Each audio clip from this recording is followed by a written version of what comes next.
Hello and welcome to this continuing vodcast, and we're going to look today at Coulombs Law.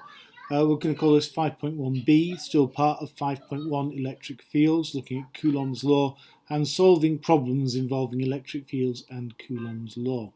So Coulomb was this French scientist working in the 1700s, 1785, and he published his law in his memoirs, as he called them. It wasn't a memoir like a biography, it was a report about his experiments.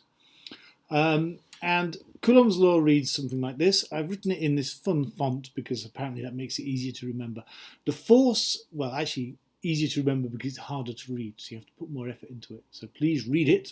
I'll give you a minute to do that.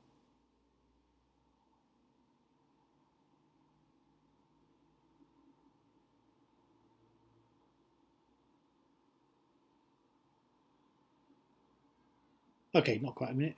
But so the force experienced by 2 point charges is directly proportional to the product of their charge and inversely proportional to the square of their separation. So in other words, if you take the two charges, which are measured in coulombs, as we saw previously, and multiply them together, and then divide that by the distance between them, the distance separating the charges, and square that distance, divide it by the square of that distance squared, then you will have something that is proportional to their force. Okay.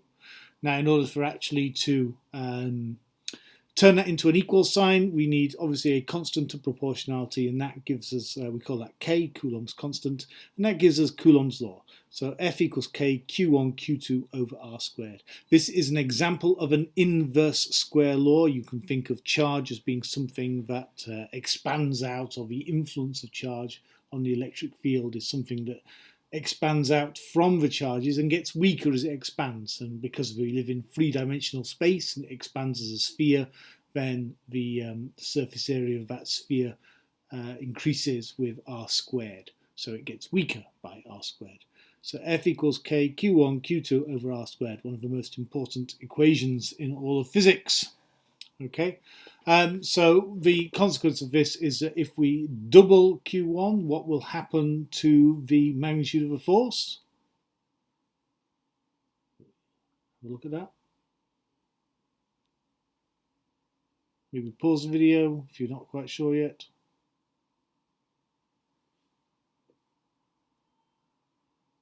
And the answer is it will increase by a factor of 2 because it's directly proportional to the product of their masses. So directly proportional product of 2. If R is doubled, what will happen to the magnitude of the force? Well, you'll pause the video to think about this if you want.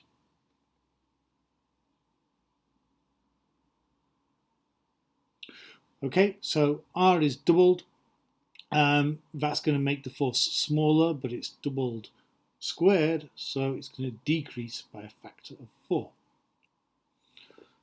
What about if they're all doubled? What will happen there?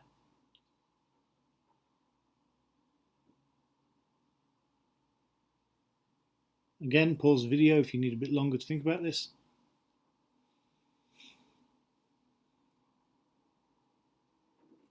It'll all remain the same because Q1 and Q2 are doubled, so that's 4 times, because both is doubled, and then R squared is 4 times 4 over 4 is 1, so it's all the same. So this value of Coulomb's constant K, which is needed in order to turn this into an actual force rather than just a relationship, is 9 or 8.99 Newton meter squared per Coulomb squared.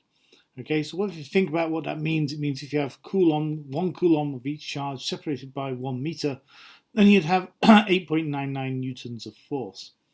1 Coulomb of charge in electrostatics, if you have just 1 Coulomb sitting there rather than current where it's flowing past a point, that would be a very large charge. Very rarely would you be finding situations where you're talking about coulombs of charge when you're dealing with electrostatics. An electrostatic force of 9 newtons over a distance of 1 meter would be a pretty strong electrostatic force. This constant, however, is not really a constant. This is a big difference, by the way, with gravity, where big G, the universal gravitational constant, which does the same job for gravity, is fixed. It's universal. Instead, it does depend on the medium. In other words, what is filling the gap between the two charges?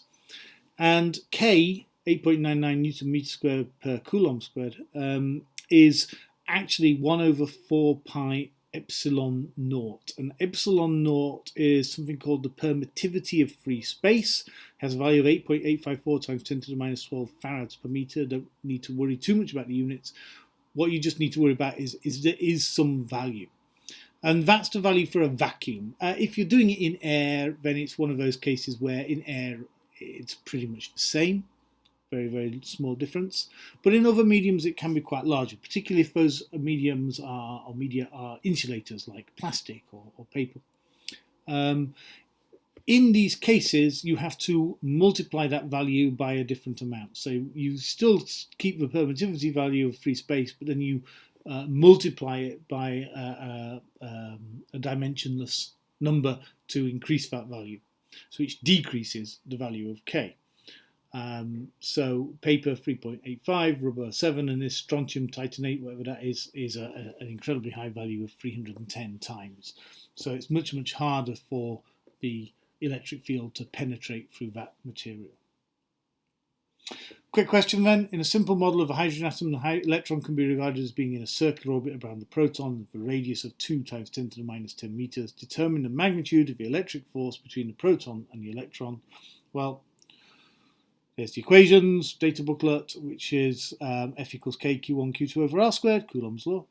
And on the right-hand side, you have Coulomb constant K, 8.99 times 10 to the 9 Newton meter squared per C squared. So that's the equation there. That's the constant you need there. Notice permittivity is given there if you need it, but in this case, you don't, because there's nothing. On this scale, there's nothing between the proton and the electron. And then you just apply the numbers, plug them in. The charge on an electron, which also you will need to know, so the elementary charge, 1.6 times 10 to the minus 19 coulombs, is the charge on the electron and the charge on the proton, divided by the separation squared, multiplied by the constant, and you get the appropriate equation there. Okay, thank you very much. Hope that was useful to you.